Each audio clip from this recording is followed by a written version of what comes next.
तो कल के दिन हमको कुछ ये लॉस बुक करना हुआ था मार्केट के अंदर एंड कुछ खास रिकॉर्ड मैं कर नहीं पाया एंड आज भी कुछ खास मैं रिकॉर्ड कर नहीं पाया। कुछ मतलब ज़्यादा कोई अच्छे डेज नहीं है, रेंज्ड डेज है एंड एक्सपेक्टेड था ये, तो मतलब इतना बाइंग मोमेंटम के बाद मार्केट होल्ड करेगा। एंड आज भी किस तरीके से मोमेंटम आया, किस तरह से मैंने पोजीशन क्रिएट की है एंड ये कुछ अपना आज का प्रॉफिट है। तो क्यों मैंने ट्रेड बनाया, कैसे बनाया एंड आगे का क्या प्लान है, क्यों अपनों ने प्रॉफिट कैसे बुक किया रेंज्ड मार्केट के अंदर, तो वो सब की बात करते हैं अब। तो सबसे पहले हम वॉच लिस्ट पे जाते हैं, निफ्टी बैंक का चार्ट खोल लेते हैं। जितना छोटा होगा उतना मैं कोशिश करूँगा वीडियो को बनाने का।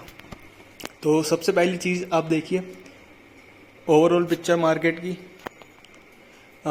बहुत पहले की बात है, शायद बहुत पहले की बात है ये, मुझे नहीं पता किसी को याद भी होगी कि नहीं, लेकिन इसी लेवल को मैंने बोला था कि ये नया LH बनेगा मार्केट के अंदर, यानी कि मार्केट यहाँ पे आके घूम जाएगा, ये नया LH बनेगा।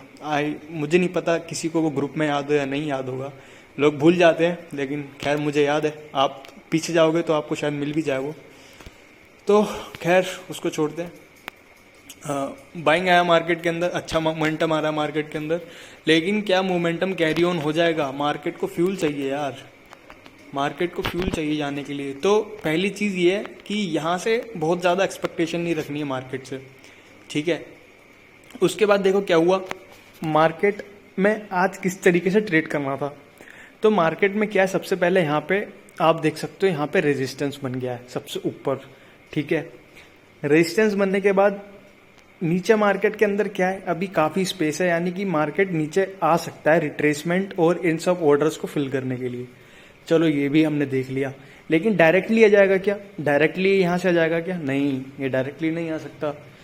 उसके लिए मार्केट को ट्रैप्स बनाने पड़ते हैं, उसके लिए मार्केट को स्टॉप लॉसेस क्रिएट करने पड़ते हैं, तब जाके मार्केट कहीं मूव करता है।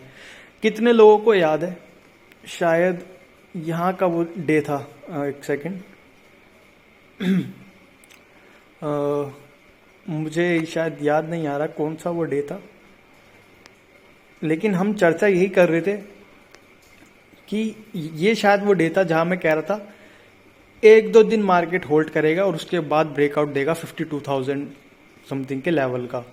शायद वो यही वाला डे था, हाँ, जहां पे मैं ये कह रहा था कि मार्केट अब होल्ड करेगा, उसके बाद मार्केट ब्रेकआउट करेगा। तो मार्केट ने 1 दिन 2 दिन 3 दिन होल्ड किया, उसके बाद ब्रेक किया, ठीक है।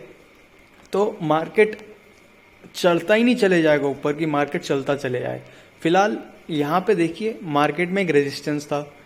दूसरा आपको पता होना चाहिए कि मार्केट कहाँ पर है। तो मार्केट मैं कंसीडर करूँ अगर, तो अच्छे खासे लेवल पे आ चुका है और इसके बाद मार्केट होल्ड करेगा। यहाँ पे मार्केट होल्ड करेगा, या तो नीचे का मोमेंटम करेगा या उसके बाद ऊपर का, वो देखते हैं कहाँ होता है।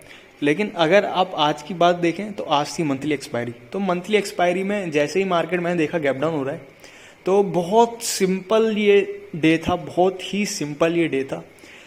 ये जो कॉल शॉर्ट करके गए हैं मार्केट के अंदर ये ऑपरेटर, और क्योंकि मंथली एक्सपायरी है तो डीके बहुत ज़्यादा होगा। और एक्सपायरी में जो भी बड़े ट्रेडर होते हैं, जो हेज फंड होते हैं, जो भी सेलर्स होते हैं, वो ट्राई करते हैं मार्केट कंसोलिडेट करे, एक रेंज के अंदर मार्केट आ जाए। तो एक्सपायरी के दिन जीरो हीरो या फिर अच्छा वाला मोमेंटम तभी बनता है जब मार्केट बहुत अच्छे सप्लाई जोन पे या बहुत अच्छे डिमांड जोन पे हो, वरना नहीं बनता है। तो आज वैसा केस नहीं है, ना तो सप्लाई अच्छी, बहुत ही अच्छी सप्लाई थी।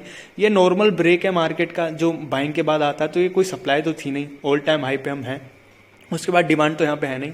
तो कितना अच्छा ये सेटअप है कि सोचो किसी ने यहाँ पे कॉल शॉर्ट किया और उसको मार्केट गैप डाउन मिल गया। ये कितना अच्छा सेटअप है कि अगर यहाँ पे आप पुट शॉर्ट कर दोगे तो ये भी रेंज हो गई, ये भी रेंज हो गई, और बीच में सारा डीके आपका हो जाएगा और आपकी एक्सपायरी बढ़िया निकल जाएगी। तो इस प्रकार से ही मैंने ट्रेड बनाया था कि जो भी छोटा मोटा बाइंग का मोमेंटम आएगा, क्योंकि मार्केट ऊपर ही जाएगा, नीचे नहीं जाएगा, ठीक है। ये इसको मार्केट को रेंज कर देंगे और मार्केट ऊपर ही जाएगा और स्लो जाएगा। ऐसा नहीं है कि मार्केट में 100 150 200 300 पॉइंट का मोमेंटम आ जाएगा, वो नहीं होगा। तो पहला चीज़ ये कि पता था कि एक्सपायरी है, एक्सपायरी में मार्केट कैसा प्ले कर सकती है और डायरेक्टली गैप डाउन होकर नीचे नहीं जा सकती।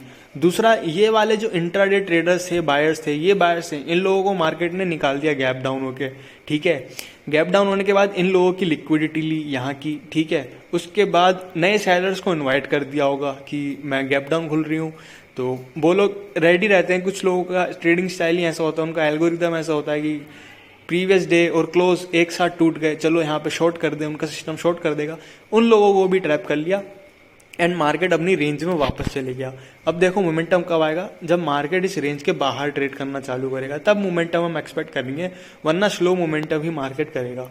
तो इस प्रकार से मार्केट को आपको देखना है कि यहाँ पे एक रेंज अवेलेबल है।